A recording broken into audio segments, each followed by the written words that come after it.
Kebenaran dan keadilan itu tidak boleh berpisah.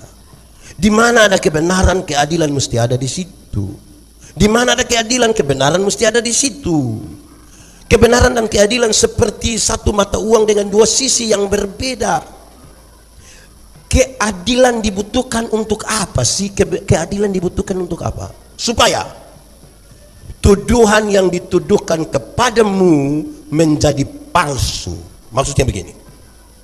Saya punya papa, saya sebut bapak kandung.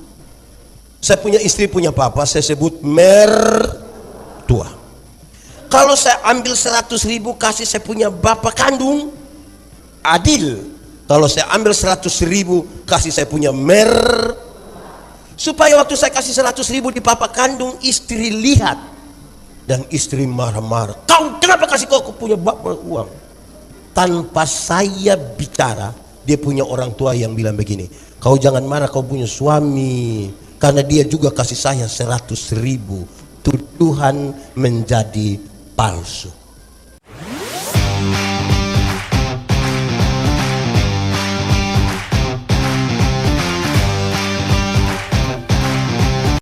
Saya ajak kita merenungkan ulang satu bagian pembacaan Alkitab, surat Efesus pasal 6 ayat 10 sampai ayat yang ke-20. Efesus 6 ayat 10 sampai ayat yang ke-20 yang Senin. Kuat sedikit. Shalom jemaat. Paulus meninggalkan jemaat. Paulus pergi ke mana? Dia masuk penjara. Yang mana? Dia masuk penjara karena melakukan kejahatan serius? Tidak. Dia bunuh orang? Tidak. Curi? Tidak. Lalu dia masuk penjara karena apa? Karena coba-coba percaya pada Tuhan Yesus. Keputusan percaya pada Tuhan Yesus, mau memberitakan tentang Tuhan Yesus, membuat dia masuk penjara. Ini sebuah kenyataan yang berbeda dengan banyak kerinduan orang percaya. Ada banyak orang Kristen pikir kalau percaya Tuhan itu jalan aman, mulus seperti jalan tol, tidak ada masalah. Kalau percaya Tuhan Yesus itu kepala sakit tinggal tunjuk begini baru bilang dalam nama Yesus. Banyak orang pikir kalau percaya pada Tuhan Yesus itu pagi-pagi petugas koperasi datang. Di Palangkaraya kenal petugas koperasi? Harian atau mingguan? Biar kita berdoa, orang tidak usah datang-datang di kita punya rumah.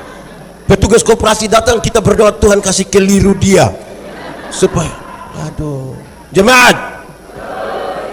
Justru waktu mau percaya Tuhan Yesus itulah dia masuk penjara. Sekarang saya tanya, semua di sini percaya Yesus? Amin.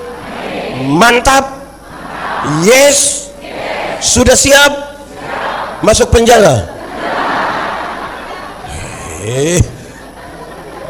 Ulang-ulang, ini semua percaya Tuhan Yesus. Kenapa suara turun? Ini percaya Tuhan Yesus. Amin. Betul. Siap masuk penjara?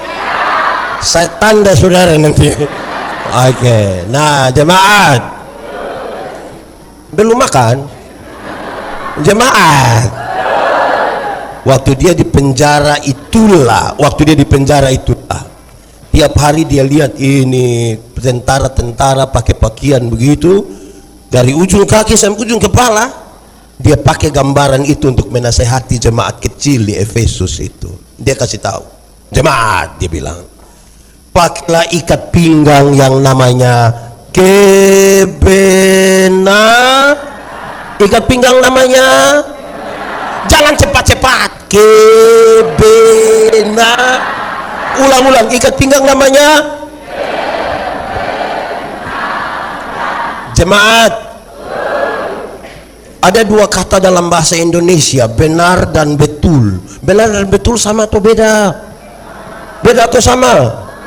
Sama atau beda? Beda atau sama? Sama atau beda? Sama. Benar bisa berarti betul, betul bisa berarti. Tapi kalau dua kata yang sama ini sama-sama diberi awalan ke dan akhiran an, benar akan jadi kebenaran, betul akan jadi masih sama artinya? Beda kan? Sekarang saya mau tanya, hari ini kita ikut KPI di Kanaan, kebenaran atau kebetulan? kebenaran. Amin. Saya kira kebetulan tidak, ini kebenaran. Mantap. Kalau Tuhan Yesus mati bagi kita, kebenaran atau kebetulan? Kalau kita masih hidup hingga hari ini, kebenaran atau kebetulan? Kalau surga Tuhan siapkan bagi kita, kebenaran atau kebetulan? Tentang Tuhan kebenaran semua. Saya geser sedikit. Kalau kita kulit hitam, kebenaran atau kebetulan? Kalau kita kulit hitam termasuk kebenaran atau kebetulan? Saya lihat saudara pecah kongsi ini. Kebenaran atau kebetulan? Yakin? Nah itu toh, terima dulu kita punya diri. Zaman sekarang ini coba saudara ikuti semua iklan kecantikan kulit di televisi. Semua iklan kecantikan kulit di televisi mengarahkan kita untuk ambil kesimpulan seolah-olah kalau orang kulit putih itu lebih baik dari kulit hitam. Akhirnya setiap kali yang kulit putih berdiri di depan, yang kulit hitam itu macam gelisah. Bagaimana dia? Ada lagu dulu bilang, biarlah yang hitam, jangan harapkan. Mau pakai oker juga tidak bisa. Saudara berani pakai pemutih, maaf, di wajah saja, leher ke bawah gelap lagi dan saudara. Jemaat, kalau kita rambut keriting, kebenaran atau kebetulan? Kebenaran atau kebetulan? Yakin? Betul? Coba ikuti semua iklan kecantikan rambut di televisi. Semua iklan kecantikan rambut di televisi mengarahkan kita untuk ambil kesimpulan seolah-olah kalau orang rambut lurus lebih baik dari rambut keriting. Saya protes itu. Saya berkhotbah di banyak acara mendorong budaya positif Valentine. Saya bilang begini, di hari kasih sayang ini, yang paling akan menikmati belayan seorang suami adalah mereka yang rambut keriting, bukan yang rambut lurus. Bisa begitu pendeta? Iya, rambut lurus itu kalau dibelai tidak terlalu nikmat lah. Tidak. Mungkin karena lurus jadi licin. Sayang, tidak. Sayang, yang keriting itu dibelai menarik. Sayang. Jangan gelisah dulu, terima dulu kita. Jemaat, kalau kita punya istri cerewet sekali, kebenaran atau kebetulan? Coba istri tidak usah jawab, biar suami yang jawab. Oke, baik. Jemaat, pakailah ikat pinggang yang namanya apa? Jangan cepat-cepat. Ikat pinggang namanya? Tahu ikat pinggang? Ada pakai ikat pinggang? Nah, kita pakai ikat pinggang supaya apa? Supaya apa? Supaya saudara ini pikir terlalu ribet. Pakai ikat pinggang supaya kasih kuat celana tuh. Kenapa begitu? Tentara-tentara Romawi itu mereka pakai ikat pinggang supaya mereka dapat menyarungkan pedang di dalamnya dan mereka bergerak dengan bebas. Bergerak dengan, saudara bayangkan musuh datang dari sana, dia mau berkelahi atau tarik celana, berkelahi atau dia mati. Jadi jangan kacau dengan itu tuh. Pakai ikat pinggang yang namanya. Banyak orang Kristen merasa kalau dia tinggal dalam kebenaran, padahal belum tentu. Kenapa? Kebenaran dalam Alkitab punya 3 dimensi. Berapa? Berapa? 1. Kebenaran dalam Alkitab itu punya dimensi legal. Apa? Legalitas. Apa? Ikut aturan. Semua bentuk pelanggaran terhadap aturan Tuhan tidak mau, Tuhan tidak setuju. Legalitas yang dibangun di atas pulihnya hubungan manusia berdosa ini dengan Tuhan. Harus ikut aturan. Jemaat, di sini ada yang biasa langgar-langgar aturan. Kenapa mulai macam lebah? Ikut aturan. Jemaat, Jemaat Efesus yang kecil itu ikut aturan saja, dorang cari orang punya kesalahan, apalagi kalau jadi suruh ikut aturan. Ini seperti kita naik motor. Tahu motor? Pernah naik motor? Siapa punya motor? Punya sendiri? Sudah lunas? Ya memang mesti beli sampai lunas. Naik motor itu kalau SIM ada, STNK ada, lampu-lampu ada, kaca spion ada operasi lalu lintas di situ. Berani masuk atau tidak? Kenapa berani? Tapi coba SIM tidak ada, STNK tidak ada, kaca spion tidak ada, lampu-lampu tidak ada, tidak pakai helm, ada operasi, berani masuk? Kenapa tidak berani? Tapi kan saudara polisi kan? Makanya ikut aturan. SIM, STNK, pakai helm, lampu-lampu ada, kaca spion ada. Dorang operasi di situ. Kita pergi sampai sana, polisi tidak tahan, kita putar kembali. Terus polisi bilang, kenapa kau putar kembali? Pak, tolong tilang saya. Ikut aturan. Kemarin saya kasih contoh. Di sini ada yang ASN. Ini pensiun semua. Kerja di kantor biasa masuk jam berapa? Jam 1. Jam berapa? Jam 7. Kalau jam 7 kita pergi jam setengah 7. Kan cara jalan santai tuh. Halo, salam semua, selamat pagi, mantap, ada sukacita. Itu kalau pergi setengah 7, masuknya jam 7. Tapi coba kalau kantor jam 7 kita pergi setengah 12, bisa bilang salam, bisa begitu. Itu dia jalan saja, dia ikut aturan. Amin. Aman. Kedua, kebenaran dalam Alkitab itu punya dimensi moral. Dimensi apa?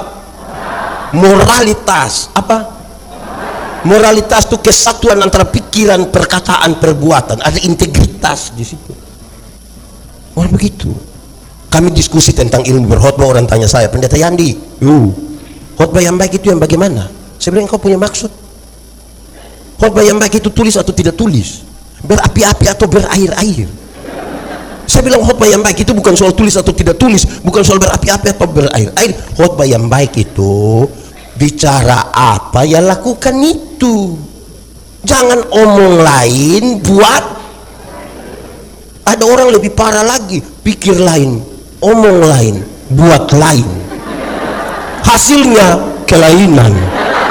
Jadi kalau saudara ketemu orang kelainan itu kan aneh dia kan. Ini lain.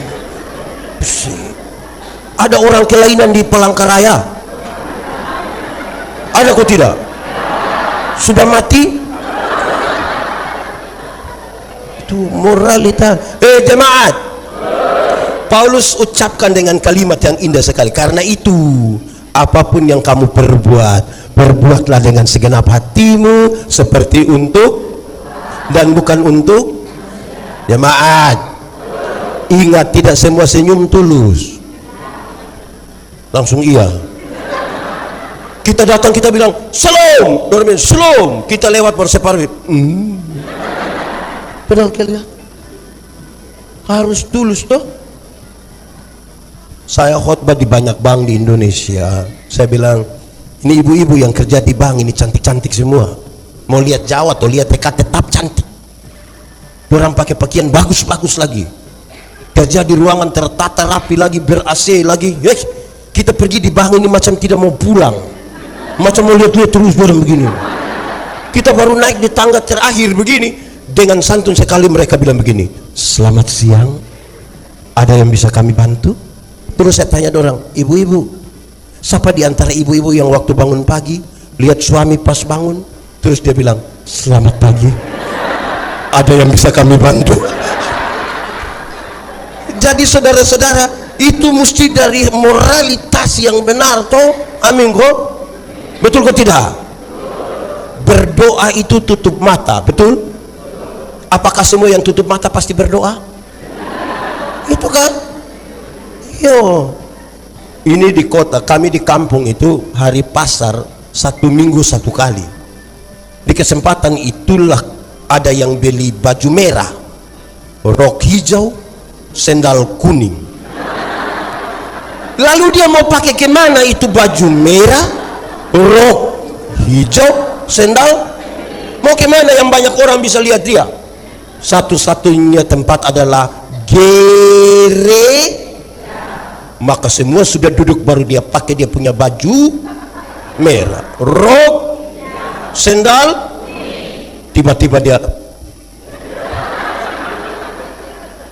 yang begitu ada di Kanaan,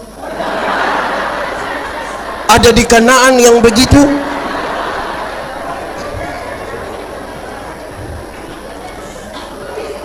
Saya hanya tanya saja, saya tidak. Ketiga, kebenaran itu punya dimensi, kebenaran itu punya dimensi sosial. Apa? Sosialitas, kepekaan untuk turut mengambil bagian dalam penderitaan orang lain. Solidaritas. Kenapa saya harus solider dengan orang lain? Karena Tuhan Yesus lebih duluan solider dengan saya, peduli dengan saya. Amin. Kadang-kadang kita punya solidaritas dalam gereja itu bermasalah. Jemaat, pernah belanja di swalayan? Pernah tawar di swalayan? Kenapa saudara tidak mau tawar? Kenapa? Pemilik swalayan itu orang kaya atau orang miskin? Beli di orang kaya tidak tawar. 99.900, diambil 100.000 dia kasih. Orang mau kasih kembali permen satu, dia bilang kau dapat saja, jangan ukur saya dengan itu, kau dapat. Tapi kalau pagi-pagi ada orang-orang tua, nenek-nenek jual sayur, tawar kok tidak? Itu nenek itu susah sekali, mungkin pulang jual sayur dia sudah mati. Tawar kok tidak? Tawar kok tidak? Itu penawaran itu mengerikan.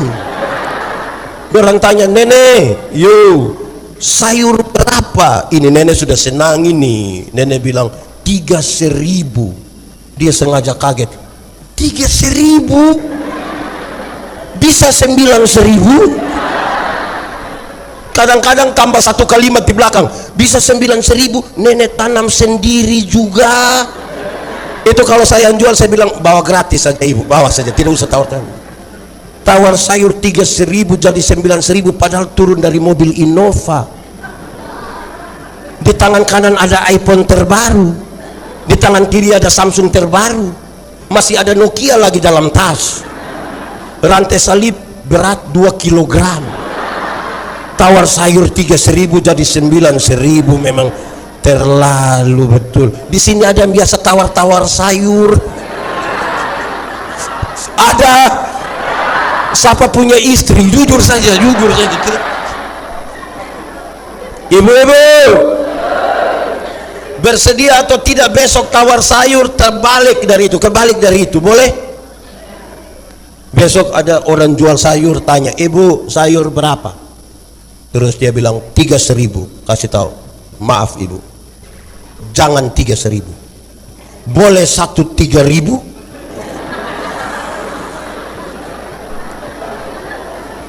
Kalau ada yang berani tawar sayur 3.000 jadi 3.000, hanya 3 kemungkinan. Kemungkinan pertama, itu orang punya solidaritas sosial yang kuat sekali, pantas ditiru, pantas dipuji. Tapi kemungkinan yang kedua mungkin makam puji, atau mungkin yang ketiga gila dia. Jadi kita yang tentukan kita di 1, 2 atau. Saudara, jemaat kecil, orang menindas mereka secara masif dan sistematis. Kalau kepedulian di antara kita tidak ada, tidak bisa. Saya protes banyak ini panitia hari raya gerejawi di gereja kami. Saya protes dorang. Protesnya begini, di diakonia karitatif yang bagi-bagi beras itu, dorang pergi catat semua orang tua yang sudah tua-tua itu, orang tua memang sudah tua. Catat semua yang datang di gereja. Sampai gereja terus ada pengumuman bagi para penerima diakonia, supaya dapat bersabar sebentar setelah ibadah ini akan dilaksanakan pembagian diakonia. Yang sehat-sehat semua sudah pulang, orang kasih tinggal ini orang tua semua. Baru mulai panitia dengan gayanya mulai panggil Nenek Manobe. Nenek Manobe kan dia sakit, jadi dia jarang datang berdiri di depan lagi. Dorang ambil beras, ambil minyak goreng, kan taruh di satu tempat, kasih nenek. Nenek ini sudah setengah mati. Baru dia bilang, nenek kita foto-foto dulu, kita foto dulu. Jemaat, kalau antar ke rumah bisa kok tidak? Kalau untuk kepentingan dokumentasi fotonya di rumah bisa kok tidak? Kalau bisa, kenapa saudara panggil saya punya nenek datang di sini? Kalau terjadi apa-apa dengan saya punya nenek, saudara bertanggung jawab. Solidaritas itu harus dilakukan betul-betul seperti kita dalam gereja. Kita orang terbatas semua, kalau satu tidak perhatikan yang lain bagaimana? Amin. Oke, ikat pinggang namanya. Yang mau cepat-cepat itu kenapa? Ulang, ikat pinggang namanya Kedua, pakailah baju sirah yang namanya baju sirah namanya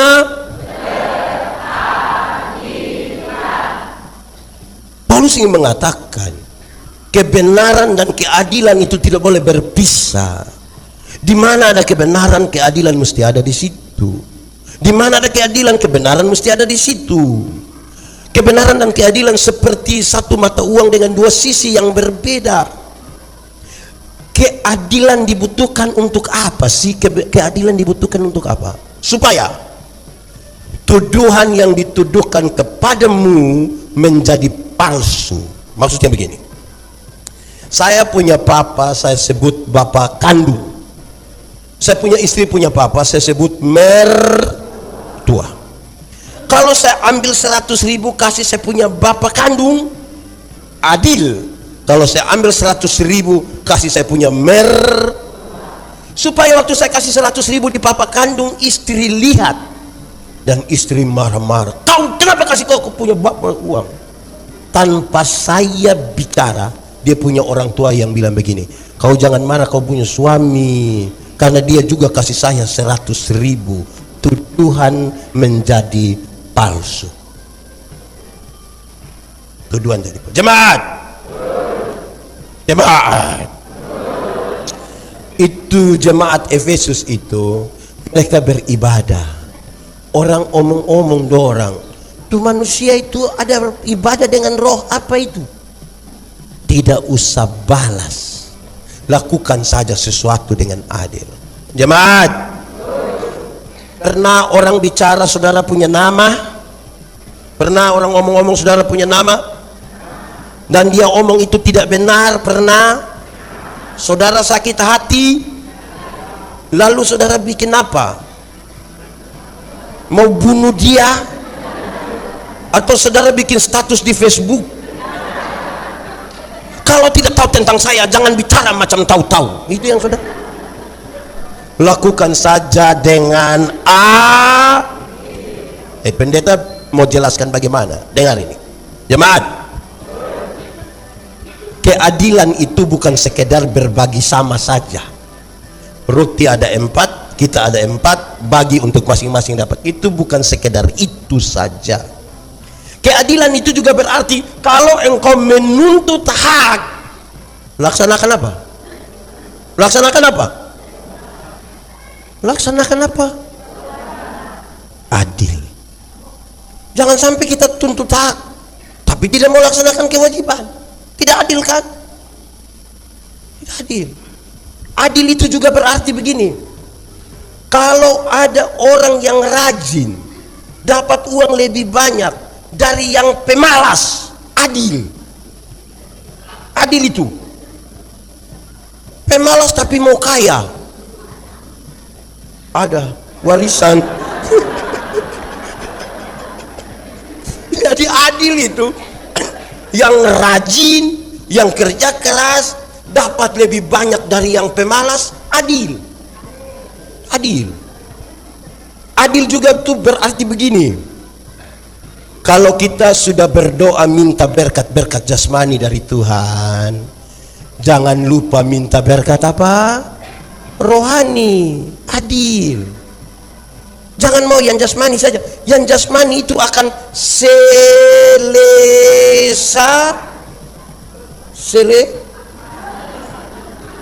Saudara takut omong selesai. Yang jasmani itu akan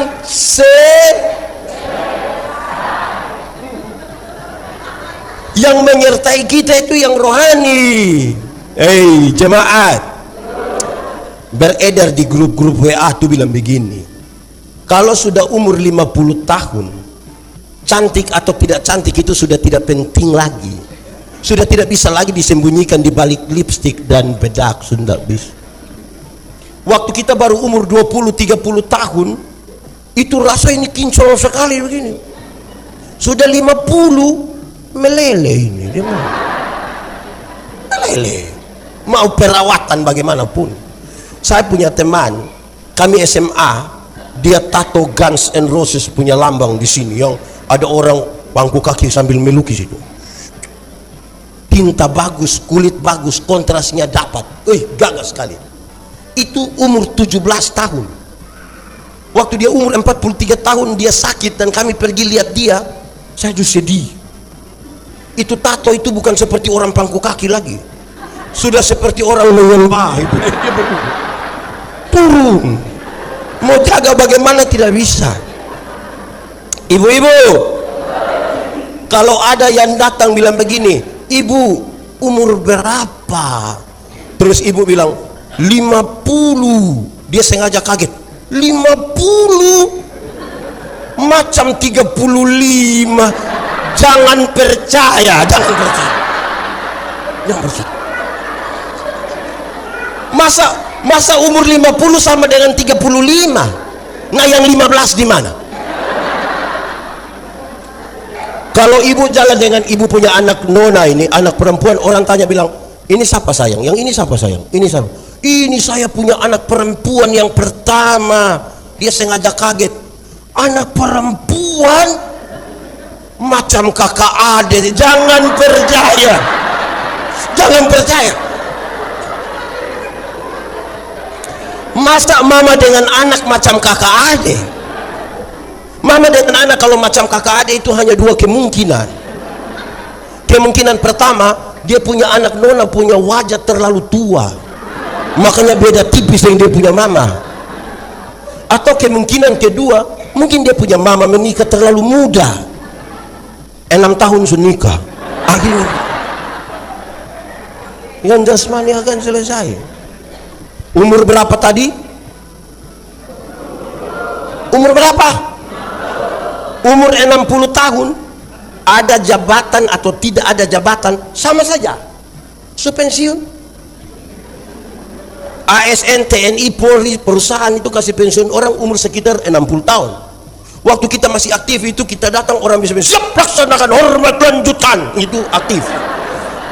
Aktif.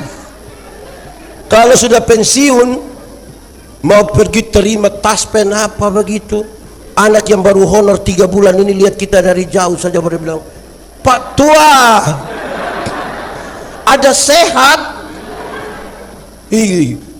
Orang tua yang sudah pensiun, beberapa orang kan sedikit stres, kesepian di rumah, duduk-duduk hari Jumat, saya mau lihat anak-anak dulu di kantor, biar kita pergi dengan semangat.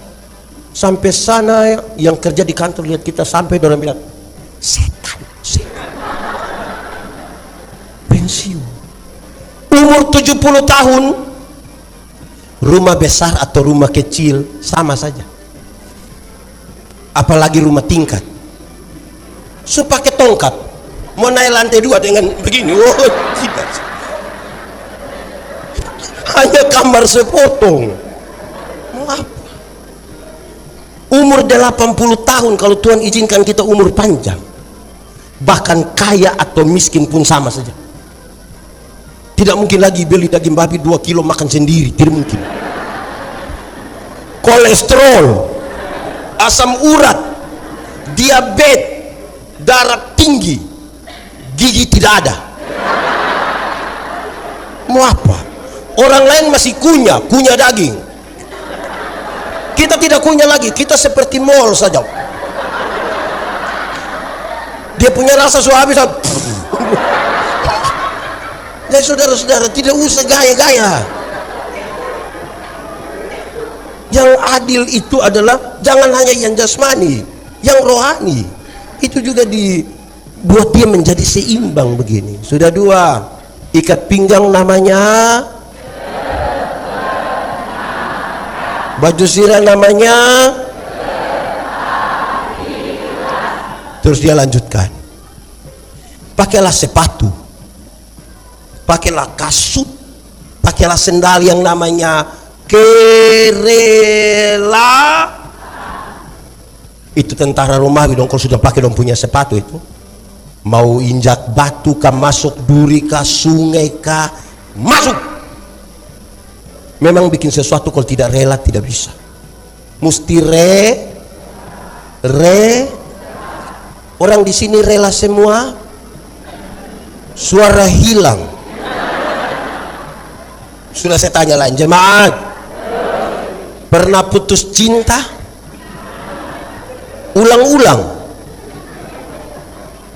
Kita kalau putus cinta dan tidak rela, itu kita bisa sakit hati dari tamat SMA sampai mati.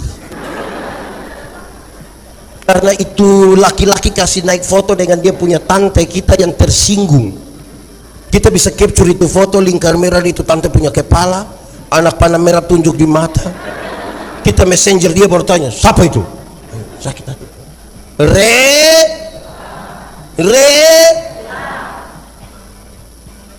Bisa?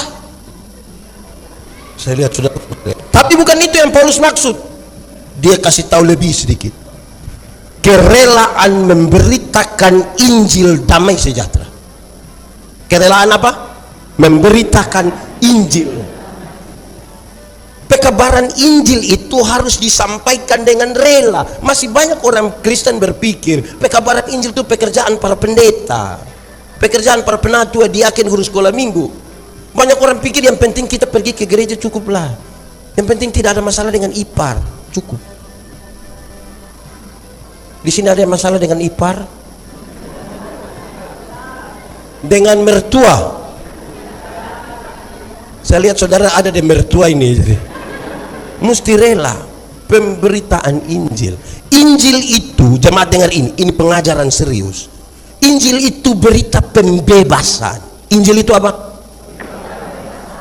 Kalau saudara baca perjanjian lama, saudara menemukan kata ini, celakalah, celakalah, celakalah, celakalah, celakalah. Tapi waktu saudara baca tentang berita kedatangan Yesus, Tuhan Yesus dilahirkan, melayani, mati, bangkit, naik ke sorga, Roh Kudus dicurahkan, celakalah kita tidak temukan. Kita hanya temukan kalimat ini, jangan takut, jangan takut, jangan takut, jangan takut. Itu Injil. Saya melayani, kalau pergi doa orang sakit, orang tua yang sakit-sakit itu di rumah sakit, saya bilang, Oma, yo, kita berdoa Oma, yo. Tapi pendeta doa habis Oma sudah mati. Tapi Oma mati masuk surga. Terus kita jelaskan. Habis jelaskan dengan pendeta, mati hari ini atau besok sama saja. Tuhan yang memberi, Tuhan yang mengambil. Terpujilah nama Tuhan. Bahkan di lorong-lorong kematian pun orang mau bangkit. Supaya kalau ada anak muda datang ke saya, ini anak muda datang bilang begini, mau tunjuk mana yang muda? Ada anak muda datang bilang, saya Bewi, pendeta Yandi, saya rasa saya ini manusia paling berdosa. Saya bilang, ade, pendeta juga orang berdosa, tapi jangan takut, kasih Tuhan lebih besar dari kita dua punya dosa. Injil itu dia punya. Bayangkan kalau ada anak muda datang kasih tahu saya, pendeta, saya rasa saya manusia paling berdosa. Iya, saya lihat engkau punya muka ini, muka berdosa ini. Engkau ini kalau tidak bertobat, kaki tangan akan patah buang semua. Ini berita apa ini? Jemaat, semoga ini tidak ada di Kanaan. Ada banyak gereja suka kasih takut orang. Ada banyak pendeta suka kasih takut orang. Itu bukan Injil. Menjelang Paskah orang pergi putar film neraka di kampung. Orang kampung nonton film neraka, kita, aduh, pendeta. Orang kata, aduh pendeta neraka. Saya tidak pusing dengan neraka. Kenapa pendeta tidak? Karena saya masuk surga. Tapi pendeta, minimal pendeta mesti tahu. Saya tidak tahu juga tidak apa-apa. Karena kalau saya masuk surga bukan karena ketakutan hukuman di neraka. Saya masuk surga karena Tuhan Yesus mati bagi saya. Di sini ada yang biasa kasih takut orang. Itu pembebasan. Amin. Pembebasan. Jemaat. Lebih spesifik. Ibu-ibu, kasih makan anak umur 2 tahun itu gampang kan susah? Susah kan? Kenapa susah? Lari-lari dia kan? Kita kejar dia terus begini. Kejar sudah setengah jam terus ibu-ibu bilang, ini anak tidak bisa mengerti orang tua sedikit. Anak umur 2 tahun suruh mengerti dia punya mama yang 38. Ibu-ibu, anak-anak kalau tidak mau makan, jangan kasih takut dia. Omong baik-baik. Sayang, ayo makan sayang. Ayo, biar sehat. Ini anak tidak mau makan dulu. Makan itu ada omong. Itu orang dia. Wah. Ini anak besar dalam ketakutan. Di sini ada yang biasa kasih takut anak. Ingat, kita sudah tua, itu anak sudah dewasa. Dia kasih takut kembali kita. Apa yang kamu tidak mau orang perbuat kepadamu, jangan coba-coba perbuat kepada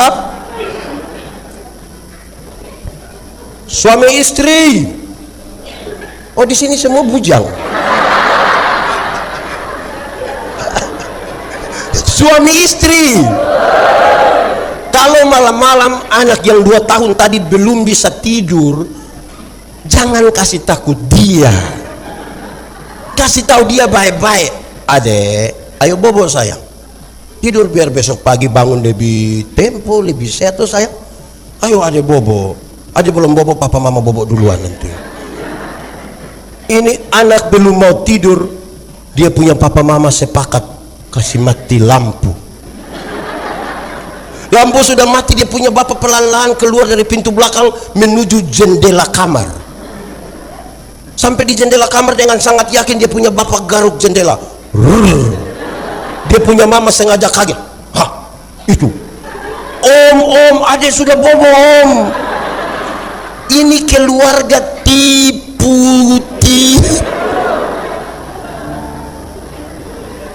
Di Palangkaraya ada orang tua model begitu. Injil itu pembebasan. Jemaat. Tuhan Yesus datang itu. Dia tidak bertanya bilang, ada berapa gereja saudara bangun? Dia tidak tanya berapa kali kamu menyanyi. Tapi dia tanya, ada berapa jiwa yang kau bawa datang pada Tuhan?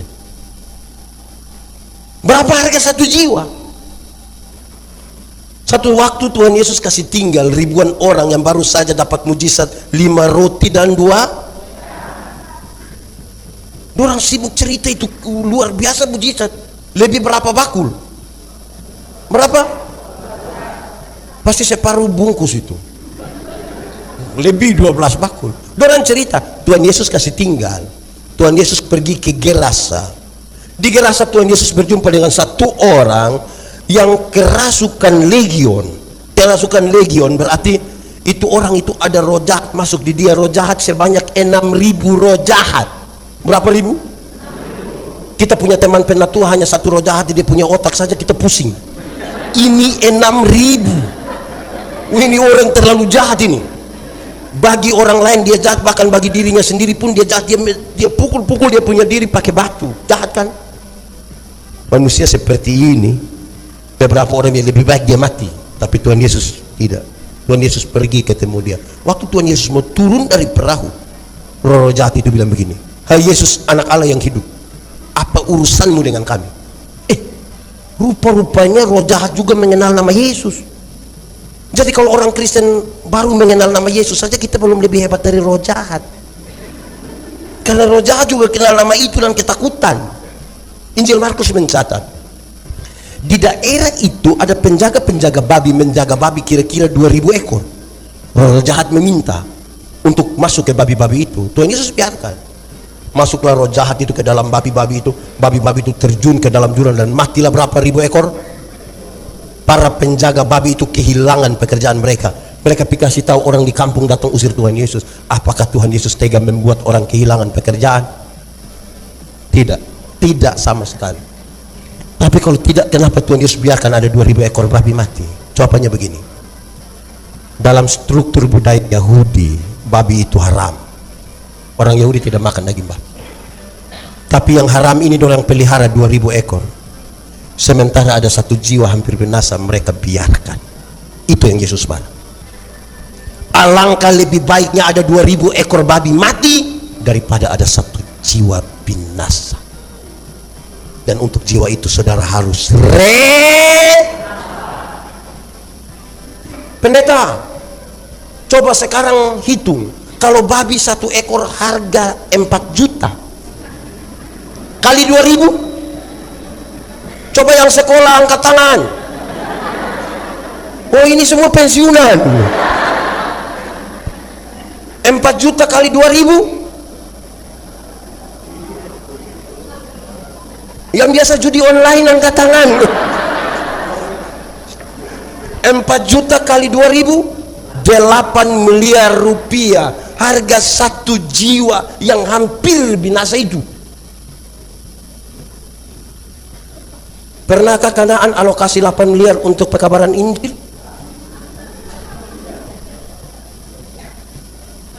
Pendeta, dan siapakah orang gila itu?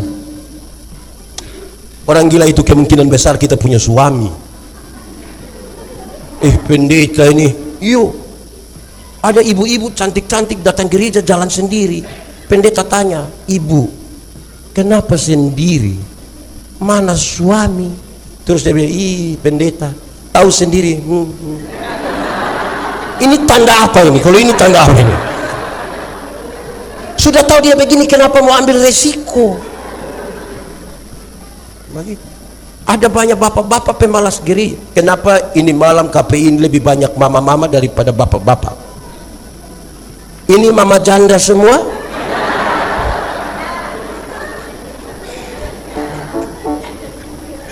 Ada bapak-bapak waktu masih muda suka jemput dia punya pacar pergi ke gereja. Sudah menikah, bapak tidak datang lagi. Istri pergi sendiri, terus kita bilang, "Bapak, kenapa waktu masih muda rajin sekali jemput pasangan, sekarang kok kasih tinggal istri pergi sendiri?" Terus saya bilang, "Pendeta, waktu pendeta kasih nikah saya dengan ibu, kami dua telah menjadi satu."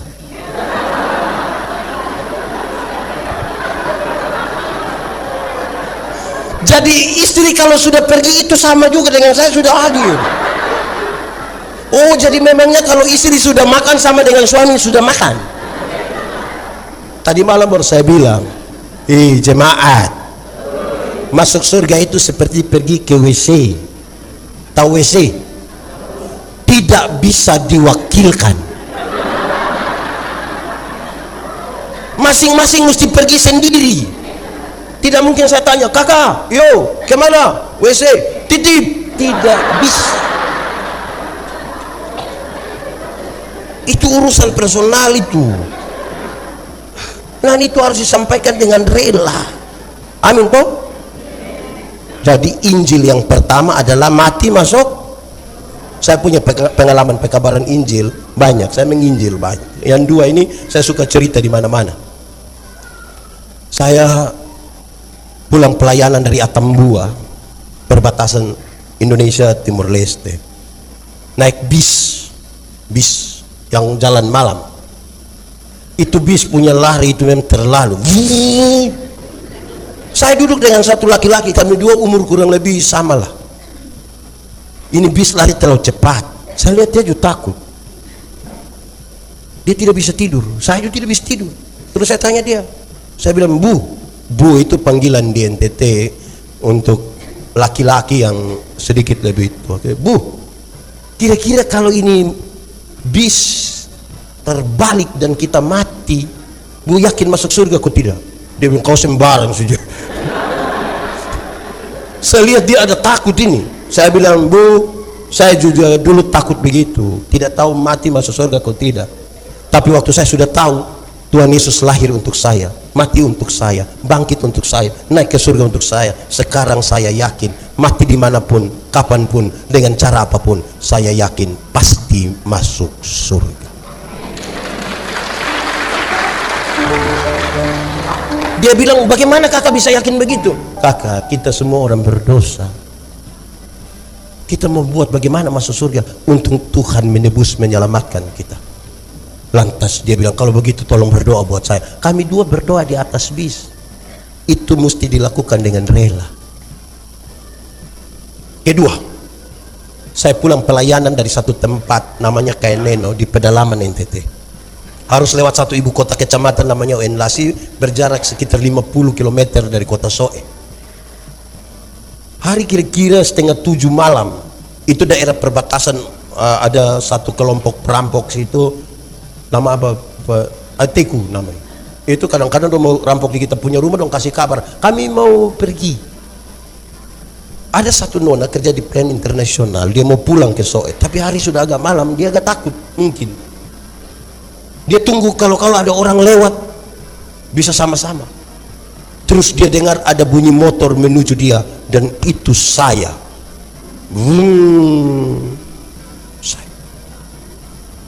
Pas sampai di depan, mungkin dia takut saya lewat, dia lompat ke tengah jalan. Dia bilang begini, Kak. Saya dalam hati, Kak, ini malam, makanya dia bilang Kak. Kalau siang dia bilang, sudah saudara omong saja tidak apa-apa. Malam makanya dia bilang Kak. Kalau siang pasti dia bilang Om. Tapi sudahlah, manfaatkan malam itu. Waktu dia bilang Kak, saya langsung bilang iya Dek. Biar berimbang. Tidak mungkin dia semangat Kak. Terus saya bilang, kau omong dengan jemaat, pekabaran Injil dimulai dari sebuah persahabatan. Makanya saya bilang iya Dek, bersahabat perlu. Jemaat, dia lanjut, kakak mau ke Soe? Iya, boleh kita sama-sama. Saya bilang, kenapa tidak? Maka kami dua jalan sama-sama, tapi pakai motor beda. Saya bawa motor sendiri sebelah kiri, dia agak tengah. 3 km kami jalan, ada orang bawa kendaraan, bawa motor lari kencang dari belakang. Dia kaget, ini orang sudah lewat ke sana. Saya lihat dia marah. Saya bilang dia, non, orang bawa motor begitu itu kalau dia celaka mati, masuk surga kok tidak? Ini nona bilang, ya macam begitu itu tidak masuk, itu tidak masuk. Terus saya bilang, tapi kalau nona yang celaka mati masuk surga kok tidak? Terus dia bilang, tidak tahu juga ini. Dia klaim semua orang neraka, tapi dia sendiri tidak punya keyakinan surga. Saya tahu dia punya masalah. Saya bilang dia, non, kakak juga dulu begitu. Kakak takut mati mau kemana, tapi waktu kakak tahu Tuhan Yesus lahir untuk kakak, bangkit melayani, mati untuk kakak, bangkit untuk kakak, naik ke surga untuk kakak. Sekarang kakak yakin mati dimanapun, kapanpun, dengan cara apapun, kakak yakin pasti masuk surga.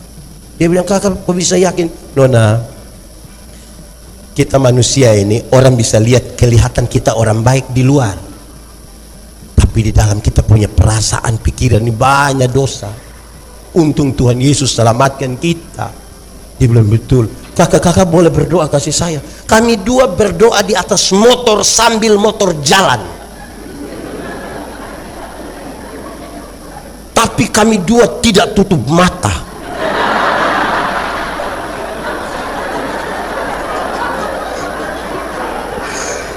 berani kami dua tutup mata, pasti kami dua kalau ngomong orang ini saudara semangat sekali kami dua. Apa yang pendeta mau bilang, itulah pekabaran Injil yang harus kita sampaikan dengan rela. Harus. Banyak orang bilang, kita tidak tahu memulai dari mana, bikin orang tersinggung lagi. Saudara tahu, sinode di Indonesia lebih dari 400 sinode terdaftar di Kementerian Agama Republik Indonesia. Hasil dari pekabaran Injil kah? Belum tentu. Kecil. 1-2% hasil pekabaran Injil. Selebihnya perpindahan jemaat. Tersinggung di sini pindah di situ. Tersinggung di situ buka gereja di situ. Ada juga di Palangkaraya, Mama. Itu yang fam apa? Jiwa itu mesti dilakukan dengan mati masuk sorga. Tapi Injil yang kedua adalah saya tadi siang masih tanya ASN, surga lebih baik atau dunia lebih baik? Surga lebih baik atau dunia lebih baik? Yakin? Mantap? Yes. Kalau begitu siapa mau pergi sekarang?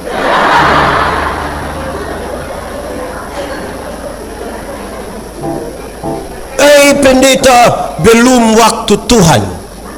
Oke. Belum waktu Tuhan kita pergi ke sana. Tapi tanda-tanda kerajaan sorga sudah harus terjadi di sini. Amin. Tuhan kita kaya atau miskin? Kenapa dia punya anak-anak miskin?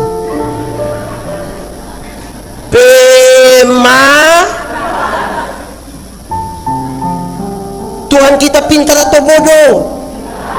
Kenapa dia punya anak-anak bodoh? Nah, itu Injil. Apa? Injil itu harus sampaikan supaya yang miskin itu menjadi kaya. Kaya tidak berdosa. Sikap terhadap berkat lebih penting dari berkat-berkat yang Tuhan berikan bagi kita. Banyak yang waktu belum ada kios rajin gereja, sudah ada kios hari Minggu dia tidak gereja lagi.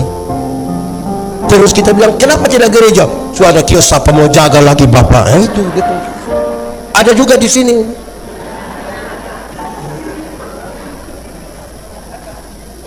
Baik. Sudah berapa? Ikat pinggang namanya? Baju sirah namanya?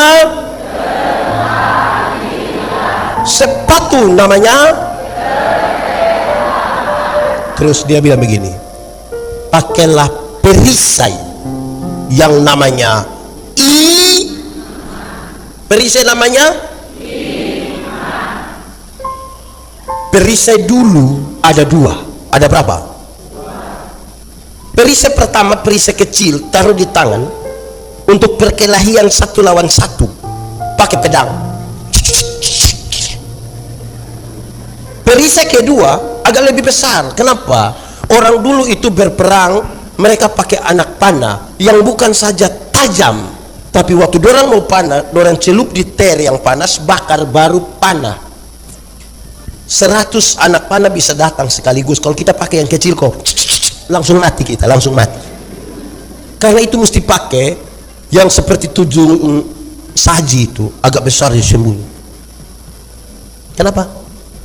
Ada banyak hal tidak terduga dalam dunia ini. Kalau tidak pakai iman tidak bisa. Jemaat, orang beriman dan tidak beriman itu gampang dibedakan. Kalau ada kendaraan jalan dari Palangkaraya ke sebut satu tempat, Pangkalan Bun, kecelakaan, tinggal 2 orang yang selamat, 1 orang beriman, 1 tidak beriman. Yang beriman akan bilang, untung Tuhan saya selamat. Untung. Yang tidak beriman akan bilang, untung tadi saya lompat cepat-cepat. Di satu peristiwa yang sama. Yang beriman mengatakan untung Yang tidak beriman mengatakan untung. Memang segala sesuatu itu butuh iman. Tadi malam saya jelaskan sedikit dalam KPI di Sakatik tentang menyembah dalam roh dan kebenaran. Ada 3 poin, salah satunya dalam kaitan ini. Menyembah dalam roh dan kebenaran adalah sikap iman, bukan reaksi emosional. Ada orang punya suami meninggal, istri sedih kok tidak? Saya lihat ibu-ibu kurang sedih kalau suami meninggal. Sedih atau tidak? Orang beriman akan bertanya, apa yang saya imani tentang kematian? Setelah direnungkan dia temukan, memang saya bersedih, tapi yang saya imani adalah mati bukan akhir dari segala sesuatu. Mati adalah tempat di mana kita diubah dari tubuh yang dapat binasa ke dalam tubuh yang tidak dapat binasa, supaya kita bisa bersama Kristus dalam kekekalan di sorga. Berdasarkan keyakinan iman itu dia menyanyi, sabar dalam susah.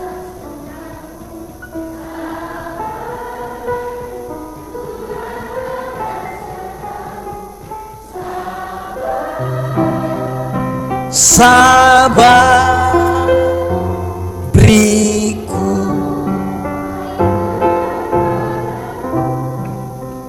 sikap iman.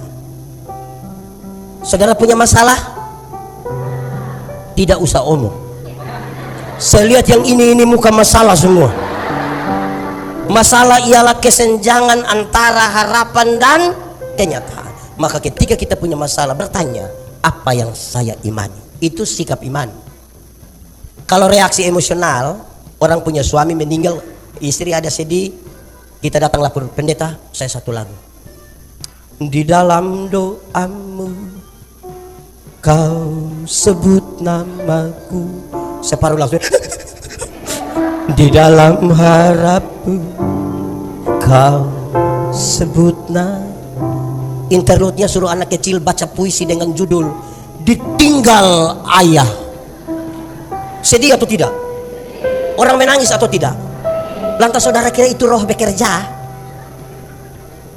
Orang kalau sudah kedinginan jangan celup lagi, dia di kolam. Kita ini yang suka kasih sedih-sedih orang. Makanya pakailah perisai namanya jemaat. Pernah bertengkar suami istri? Pernah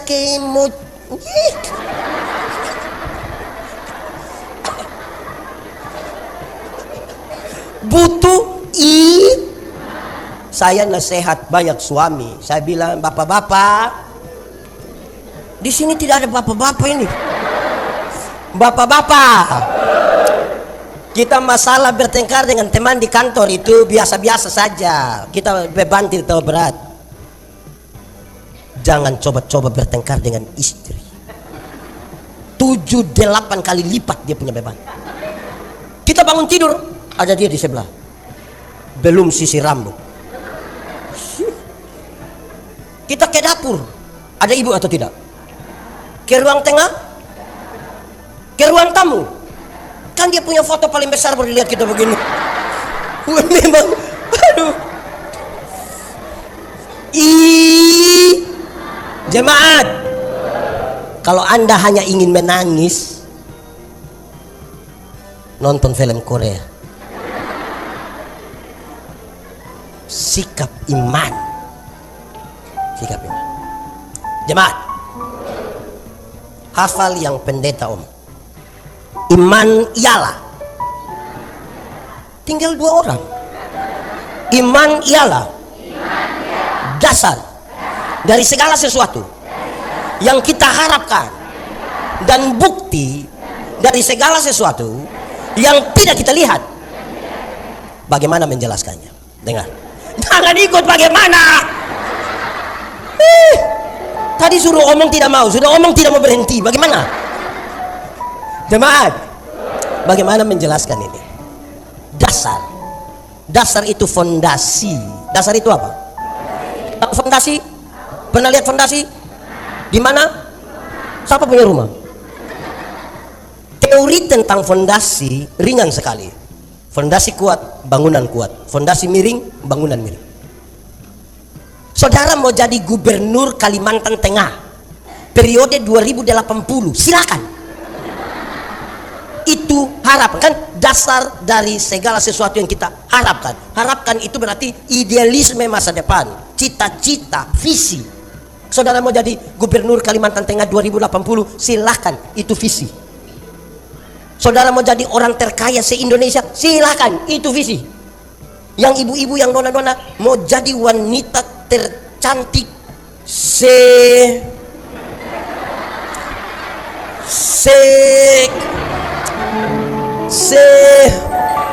CRT, silakan. Itu visi. Yang membedakan kita adalah di atas dasar apa saudara taruh itu visi.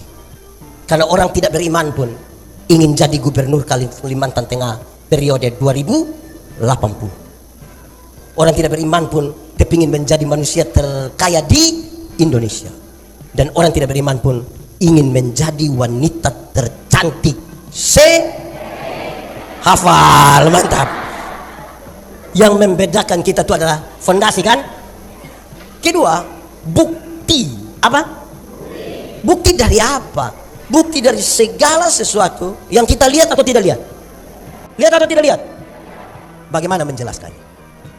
Arsitek. Tahu arsitek? Di sini ada yang arsitek? Tidak ada? Ada di mana dia? Arsitek itu kalau dia ingin menggambar sebuah bangunan, dia taruh dulu dalam kepalanya berapa lantai, menghadap kemana, pintu di mana, jendela di mana, ruangan ada berapa, tangga ada di mana. Dia taruh dulu di kepalanya. Kelihatan atau tidak kelihatan? Dari yang tidak kelihatan dia mulai gambar di satu kertas putih. Mulai kelihatan atau tidak? Setelah itu orang mulai membangun sebuah gedung yang mewah sekali. Waktu gedung sudah jadi, kan banyak orang pergi foto-foto di situ, kan?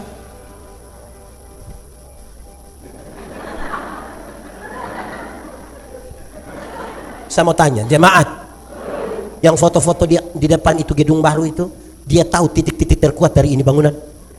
Dia tahu atau tidak? Siapa yang paling tahu? Arsitek dan orang yang mengerjakannya. Dan karena itu saudara dengar, ini dasar imannya. Alkitab dengan begitu luar biasa mengatakan, dan kamu adalah gambar dan tulisan Allah, dikerjakan dengan tangannya sendiri. Tuhan Allah paling tahu kita punya titik-titik terkuat di mana, terlemah di mana. Makanya untuk segala sesuatu pakailah perisai. Saya lihat lagi sedikit kita sudah tidur.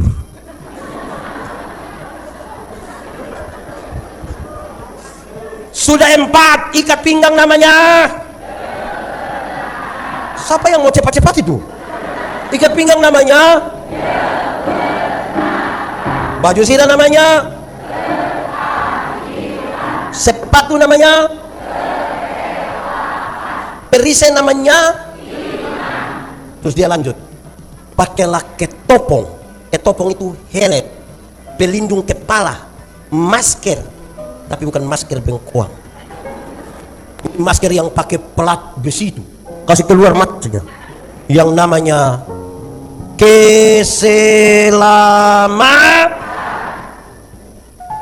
penindasan terhadap kekristenan di Efesus terjadi secara masif, menyeluruh, sistematis, terstruktur.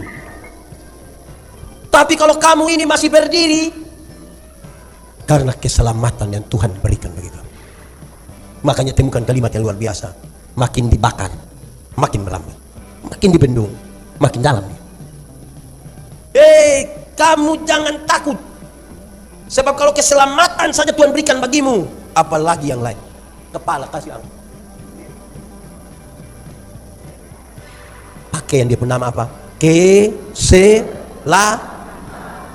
Jemaat yang aktif di pekabaran Injil tahu ini, tapi saya bicara ulang saja. Dosa itu melanggar kehendak Allah. Betul? Satu hari kita langgar kehendak Allah berapa kali? Banyak atau sedikit? Bisa hitung atau tidak? Sendiri buat sendiri tidak bisa hitung. Tapi orang pekabaran Injil bilang begini, kalau satu hari kita langgar kehendak Allah, melakukan dosa 3 kali saja. Dosa pikiran 1, dosa perkataan 1, dosa perbuatan 1. Satu hari berapa? Kalau satu hari 3, 1 bulan berapa? 3 kali 30 hari berapa? Kalau 1 bulan 90, 1 tahun berapa? 90 kali 12 bulan 1080. Satu hari 3, 1 bulan 90, 1 tahun 1000. Coba masing-masing kali dengan usianya. Pendeta Yandi umur 47 kali 1000 berapa? 47.000. Dengan 47.000 pendeta Yandi bisa ke surga begitu. Untung Tuhan menyelamatkan pendeta Yandi. Izin. Umur berapa kakak? 24 kali 1000 kali 1000 dengan 24.000 dia bisa pergi surga. Saudara lihat, yang satu hari 3 saja kita tidak mungkin masuk surga, apalagi kalau satu hari tidak bisa hitung. Untung baik keselamatan Tuhan berikan dengan cuma-cuma, makanya kita. Yang kami umur 47, saya 47.000. Jangan tanya yang lebih tua dari pendeta Yandi.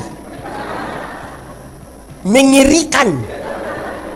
Jadi kalau kita masih berdiri, kenapa? Keselamatan. Itu dunia mesti tahu. Begitu. Jangan setua-tua hanya cerita tinggi saja bilang, opa punya angkatan semua sudah selesai. Coba kali 3.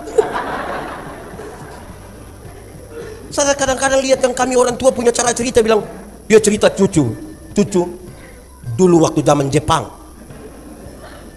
datang, opa punya teman semua lari, tinggal opa sendirian tidak lari.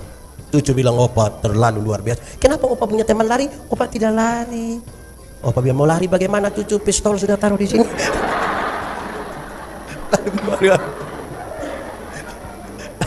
Ya, keselamatan itu luar biasa toh. Amin. Saudara mesti bangga dengan keselamatan. Itu yang buat kita bersyukur. Kalau tidak, hidup hanya mengeluh. Di sini ada yang biasa mengeluh. Yang ketemu orang yang bilang, hidup ini terlalu, kau mati sudah kalau nonton. Bersyukur keselamatan Tuhan sudah berikan toh. Keselamatan. Sebab oleh karena kasih karunia,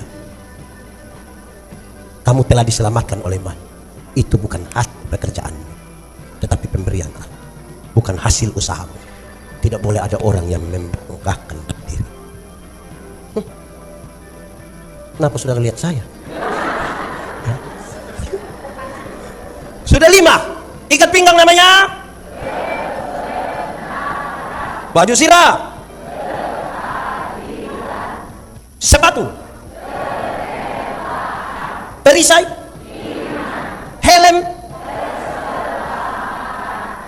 5 perlengkapan yang pertama ini perlengkapan bertahan. Jemaat, ada yang suka nonton sepak bola? Suka? Real atau Barca? Barca atau Real? Barcelona atau Madrid? Barca atau Real Madrid? Barca, oke? Mantap. Barcelona itu biar jago-jago begitu. Tapi kalau hanya bertahan terus, lawan Pangkalan Bun pun dia kalah nanti.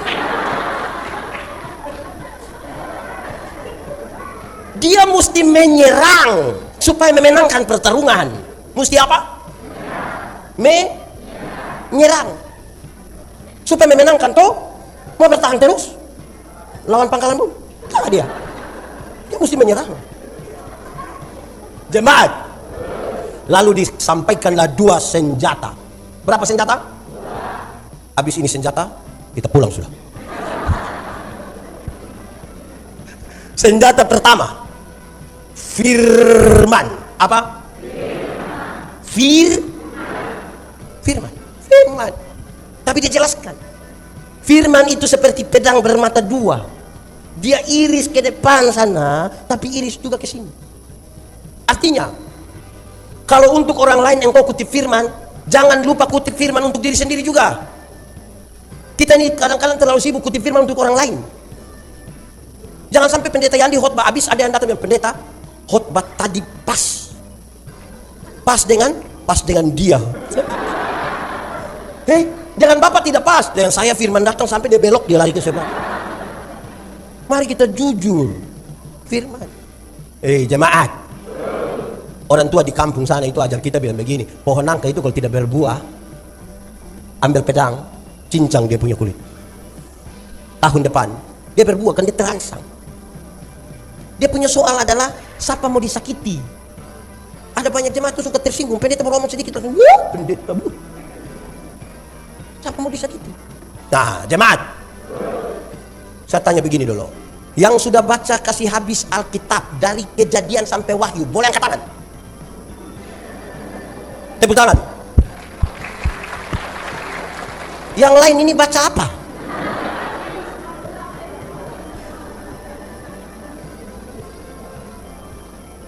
Aduh jemaat ini. Jemaat, dengar pendeta umum. Yang kami yang sudah baca kasih habis dari Kejadian sampai Wahyu saja belum tentu mengerti. Koma, apalagi? Apalagi? Apalagi? Aduh. Jemaat, mau baca Alkitab itu butuh CIN apa? CI. Nah, saya tanya dulu, jemaat, 2 minggu itu cepat atau lama? 2 minggu cepat atau lama? Kalau pacaran 2 minggu cepat atau lama? Cepat. Kalau tahan lapar 2 minggu cepat atau lama? Jadi yang benar 2 minggu cepat atau lama? Alkitab itu tebal begini. Alkitab itu tebal begini nih. Kalau satu hari kita baca 8 pasal, lebih sedikit 8 pasal, 4 bulan kita baca kasih habis satu Alkitab. Berapa bulan? 4 bulan itu cepat atau lama? Lama atau cepat? Kalau kita punya umur 4 bulan cepat atau lama? Umur 4 bulan cepat atau lama? Cepat. Kalau perut sakit 4 bulan cepat atau lama? Jadi yang benar 4 bulan termasuk cepat atau lama? Ya tergantung. Kalau 4 bulan diisi dengan cinta, perhatian, kasih sayang, peduli, hari-hari hidup terasa terlalu cepat. Tapi kalau 4 bulan diisi dengan iri hati, pertengkaran, apalagi? Nah itu terasa terlalu lama toh. Butuh cinta baca Alkitab. Ada orang yang karena tidak ada cinta dia mau baca ini, baru mau masuk di keluaran dia sudah stop. Betul kok tidak? Tapi dia rajin baca orang punya story, orang punya status Facebook dia baca semua. Sudah baca lagi dia tersinggung lagi. Di Palangkaraya ada yang begitu. Tidak sebut dia nama tapi dia tersinggung. Terus teruskan teman, coba lihat ini, coba lihat. Butuh cinta, baca. Kalau tidak ada cinta, saudara, ini nonton Ikatan Cinta, saya biar mau sampai jam berapa. Baru kita sudah tahu yang susah akan menang. Tapi dia punya mata tetap begini. Tapi kalau baca firman, Kejadian 1 ayat 20.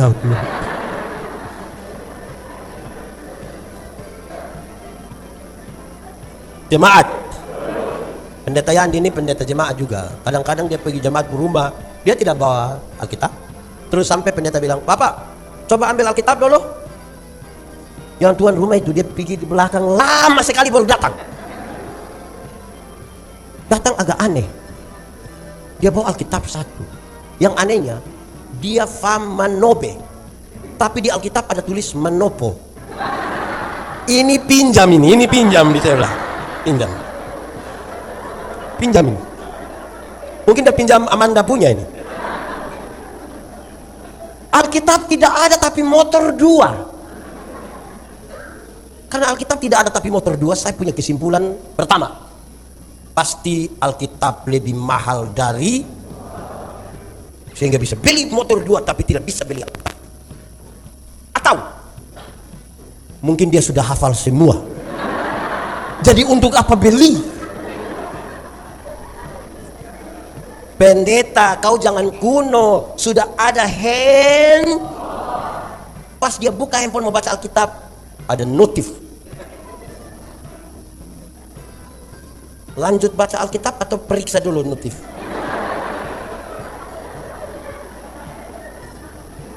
Padahal notifnya dari Telkomsel. Kasih tahu sisa kuota. Repot. Jemaat.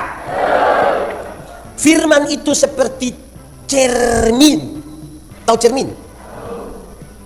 Cermin itu, saudara pernah pakai cermin? Kalau kita pergi ke cermin, kan pertama hanya begini. Terus saya bilang, alis. Makin banyak bercermin, makin rapi kita punya hidup. Betul kok tidak? Atau siapa di antara kita yang waktu dia pergi di cermin lihat begini, ada kotoran di hidung, dia bilang, biar saja, biar. Kan melihat yang mana untuk dibersihkan toh. Makanya makin banyak bercermin, makin bersih hidup. Tapi jemaat, sama-sama kaca, tapi ada yang dia punya nama cermin, ada yang dia punya nama kaca spion. Tahu kaca spion? Di cermin lebih banyak lihat siapa? Lihat siapa? Di spion lihat, kan kita kalau kaca spion cara lihatnya begini tuh. Di Kanaan ini lebih banyak pakai cermin atau kaca spion? Lebih banyak pakai. Kalau terlalu banyak pakai spion, orang lain yang beli kulkas, kita yang kedinginan. Lama-lama kita beku. Orang lain yang beli motor, dia yang tidak bisa tidur di rumah. Suruh istri, mama kau cek dulu, cek apa? Dia kredit ke cash. Izin pendeta, ini pengajaran, saya mesti kasih tahu kita. Alkitab. Tidak usah ambil, sudah tahu Alkitab. Alkitab itu punya dua bagian yang penting sekali untuk saudara dan saya tahu. Pertama, membaca Alkitab itu harus paham kronologi. Harus paham apa? Logi. Kronologi Alkitab itu ada 5 bagian. Penciptaan alam semesta, kejatuhan manusia dalam dosa, rencana penyelamatan Allah, kedatangan Yesus Kristus, janji untuk hidup yang kekal. Siapapun yang membaca Alkitab, karena Alkitab ini sangat luas dan dalam, ini dia punya pegangan supaya dia tidak tersesat di dalamnya. Kenapa? Kalau saudara baca, saudara mungkin saja akan menemukan ayat-ayat yang sepertinya saling bertabrakan satu dengan lain. Ada ayat bilang, celakalah engkau yang bangun pagi-pagi minum minuman keras. Tapi ada ayat yang bilang, tambahkan sedikit untuk membantu pencernaan. Menurut saudara kita pakai yang mana? Yang mana? Kalau yang khotbah itu dia tidak suka minum, pasti dia pakai yang celaka. Kalau dia suka, pasti dia bilang, ada bilang tambahkan. Akhirnya kita berkhotbah bukan menurut kemauan firman, tapi menurut kemauan pengkhotbah. Kronologi harus paham. Ini kita baca di kronologi mana? Penciptaan kah, kejatuhan kah, rencana penyelamatan Allah kah, kedatangan Yesus kah, janji untuk hidup yang kekal. Supaya jangan asal comot-comot kau bikin masalah di dunia yang fana ini. Kedua, Alkitab itu berisi informasi dan ajaran. Informasi dan Abraham pernah tipu atau tidak? Abraham pernah tipu atau tidak? Pernah. Memasuk itu kotak kan dia kasih tahu. Kalau orang tanya jangan kasih tahu, bilang istri. Kasih tahu bilang, ada baca Alkitab atau tidak? Kasih tahu bilang, saudara, tipu atau tidak? Informasi, bukan ajaran. Bukan bilang ternyata tipu untuk kebaikan. Ajarannya bilang jangan berdusta. Tuhan Yesus punya murid berapa? 12. Informasi. Jadi kalau nanti di Kanaan pilih penatua 13, tidak apa-apa. Jangan sampai ada yang datang protes. Tuhan Yesus saja 12, engkau 13. Tuhan Yesus dibaptis di sungai Yordan. Bukan ajaran. Tidak usah kumpul uang banyak-banyak pergi di Yordan sana baptis ulang lagi, tidak usah. Informasi. Salomo punya istri berapa? 700. Gundik berapa? 300. 700 tambah 300. Saya yakin nama separuh Salomo tidak kenal. 1000 ini, itu ibu selewat dia panggil, kok nama siapa lagi? 1000 ini. Kalau satu hari dia dengan satu orang dari istri-istrinya, dia butuh kurang lebih 3 tahun baru putar kembali sampai istri pertama. Itu dia sampai sudah pemilu berikut. Tapi pasti dia lolos itu. 1000 suara dasar itu. 1000 lolos. Itu 700 istri, 300 gundik. Itu nona-nona cantik-cantik semua. Anak-anak para raja dan salah satunya ini itu putri Firaun. Salah satu putri Firaun ini kita mau lihat tidak bisa. Jangankan putri Firaun, putri Solo saja kita mau lihat susah. Kita baru mau begini, orang bicara pakai bahasa Jawa agak pakai bahasa di NTT. Woi, kau lihat apa? Putri Firaun. Jadi 1000 itu nona cantik-cantik semua. Bukan sama ke nona-nona dari ini cantik-cantik semua. Informasi, bukan ajaran. Jangan sampai ada yang mau kawin 2 dia bilang kenapa Salomo saja boleh 700. Saya baru mau masuk 2 kamu marah-marah lagi. Gitu. Ikat pinggang namanya. Baju sirah namanya. Sepatu. Perisai. Helm. Senjata pertama. Kenapa mau cepat-cepat? Fir. Senjata kedua. Doa. Apa? Saudara biasa berdoa? Doa untuk? Ada orang yang paling cerewet di ini Palangkaraya, tapi jangan coba-coba suruh dia berdoa. Bapak sebentar doa makan, kau sembarang. Saya tadi sedang bicara dengan ASN, saya bilang, doa itu relasi, bukan kata-kata. Banyak orang sibuk mempersiapkan kata-kata, lupa membangun relasi. Kalau saya dengan bapak ini, kami dua teman baik, kami dua punya relasi saling kenal. Saya jalan kaki, beliau naik motor, ketemu saya di jalan tanpa saya minta, dia berhenti tanpa saya minta. Hei pendeta, mau kemana? Naik, karena kami dua saling kenal. Tapi kalau kami dua tidak saling kenal, tidak ada hubungan, tidak ada relasi. Saya jalan kaki, beliau naik motor, ketemu saya di jalan, dia berhenti juga. Tapi dia tanya, ojek apa? Relasi. Dalam relasi yang baik itu, kalimat menjadi ringan. Jemaat, menurut saudara saya ada relasi dengan saya istri atau tidak? Ada kan? Makanya karena kami dua ada relasi, saya mau minta teh di ibu, cara mintanya ringan. Mah, bikin teh dulu sayang, gelas kecil saja, jangan terlalu banyak gula, papa takut sakit gula, sudah tua sayang. Kan cara mintanya begitu.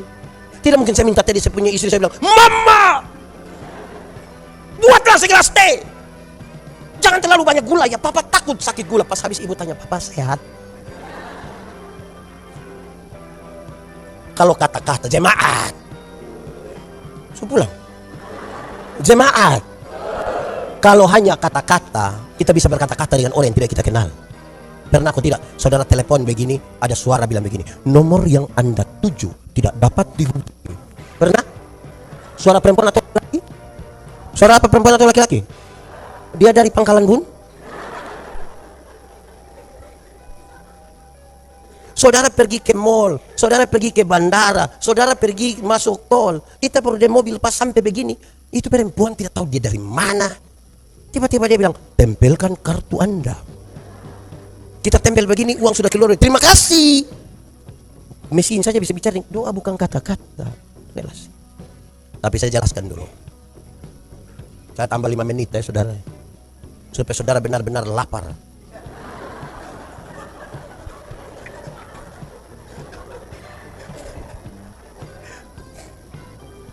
Ayat yang ke-18, tolong baca. 1, 2, 3.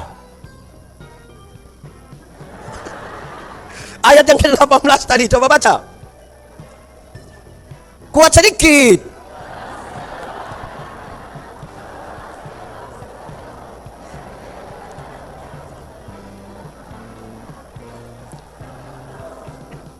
Jangan kasih pindah ya. Saudara, dengar ini. Berdoa. Kalau orang berdoa, 5 bagian, 5 harus diingat.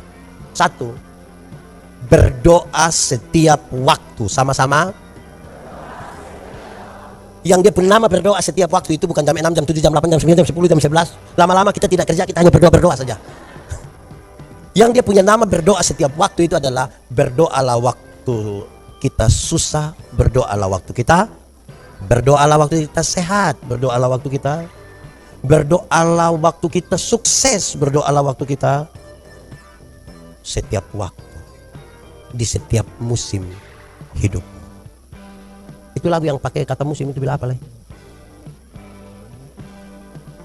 Nah itu, musim akan selalu berganti, kasih Tuhan tetap abadi,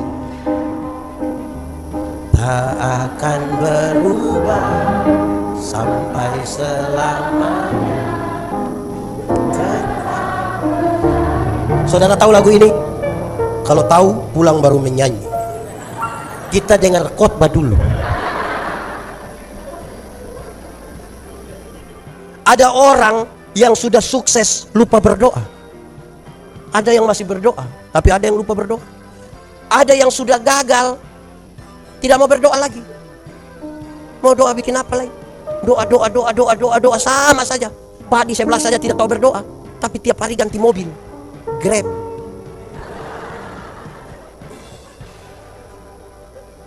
Berdoalah setiap manusia selalu Tuhan izinkan mengalami 3 kondisi.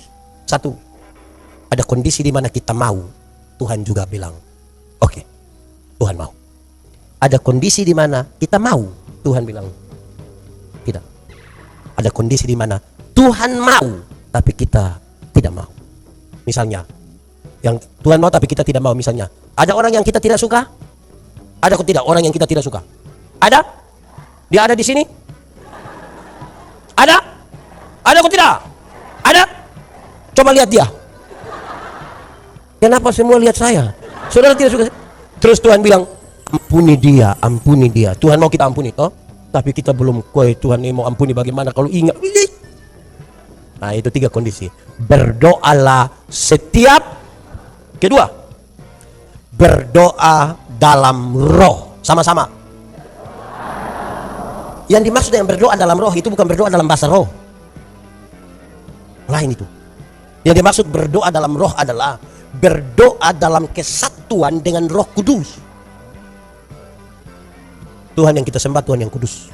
Mau datang kepadanya, mesti jaga kekudusan, bersatu dengan dia. Banyak orang pintar berdoa tapi tidak menyatu dengan roh. Hebat.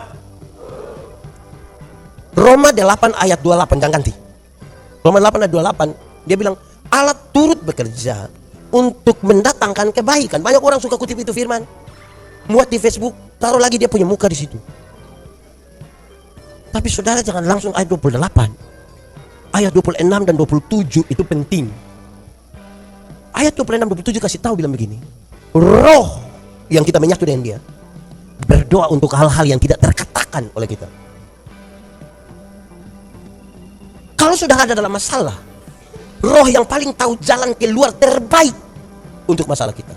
Setelah paham itu 2 hal, baru Anda boleh katakan, betul, ternyata Allah turut bekerja untuk mendatangkan kebaikan bagi kita.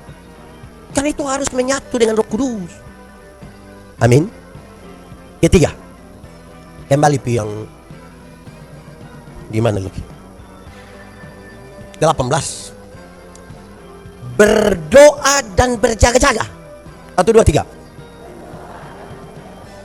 Yang dimaksud yang berdoa dan berjaga-jaga itu kan yang bagian kita jaga-jaga, laksanakan. Tadi siang saya kasih contoh bilang begini. Ada yang punya kios atau toko di rumah? Ada? Ada? Jual sembako ada? Setelah dengar khotbah ini saudara pulang, saudara bilang anak-anak di rumah, anak-anak mulai sebentar. Kalau mau tidur, tidur saja. Mau pulang, pulang saja. Tidak usah tutup toko. Terus anak-anak bilang, papa, kenapa tidak usah tutup toko? Terus kita bilang, sudah doa juga engkau takut? Menurut saudara besok pagi beras masih ada? Masih ada? Gula pasir masih ada? Itu beras dan gula pasir mutasi kemana ibu? Jadi jangan lupa berjaga-jaga. Waspadalah.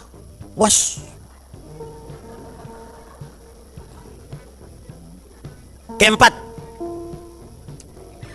berdoa tanpa putus-putusnya. 1, 2, 3. Yang dimaksud dengan berdoa tanpa putus-putusnya itu berarti instalasi. Apa? Konektivitas. Apa itu? Rumah, gereja, kan ada instalasi listrik kan? Ada kok tidak? Makanya kita butuh lampu menyala, tinggal tekan begini. Butuh kipas angin, tinggal colok. Butuh cas handphone, tinggal colok. Karena sudah ada instalasi. Di rumah juga begitu? Atau siapa yang di rumah? Nanti sore dia pulang, dia beli bola lampu, kabel, tangga, tang untuk pasang.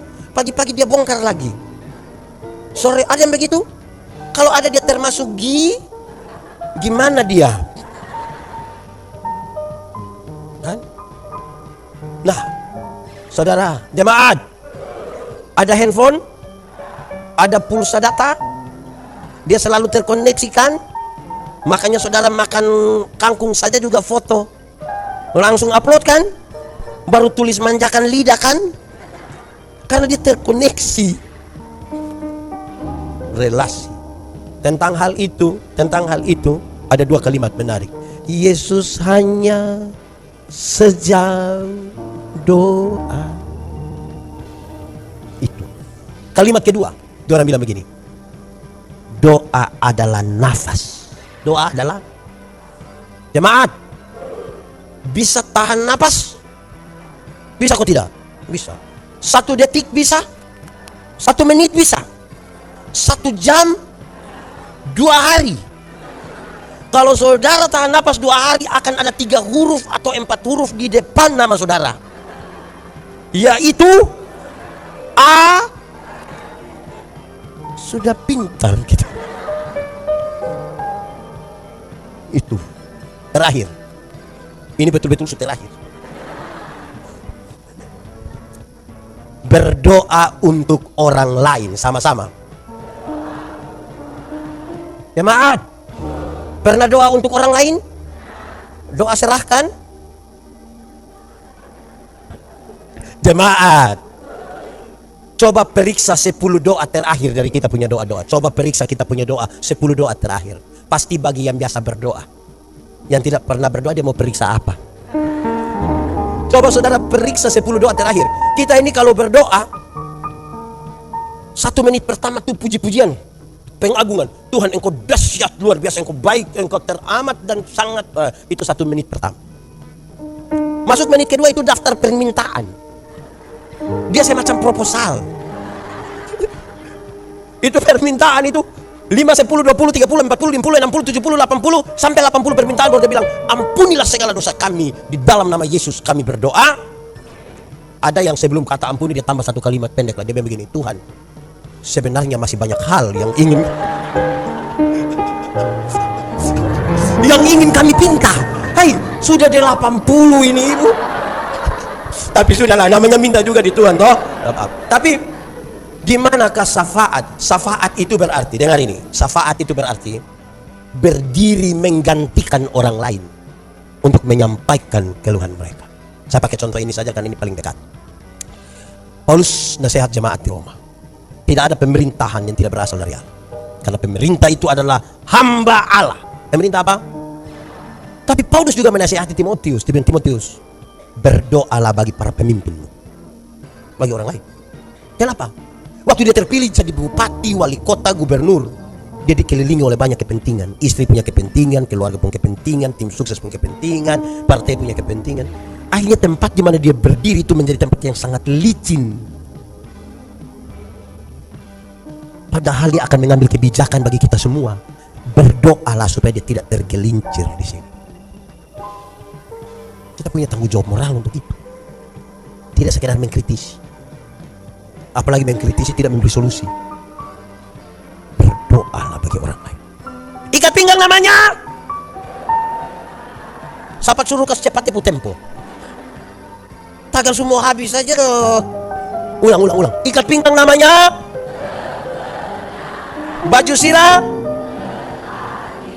Sepatu. Perisai. Helm. Senjata pertama. Senjata kedua. Mantap, tepuk tangan. Sudah bisa hafal?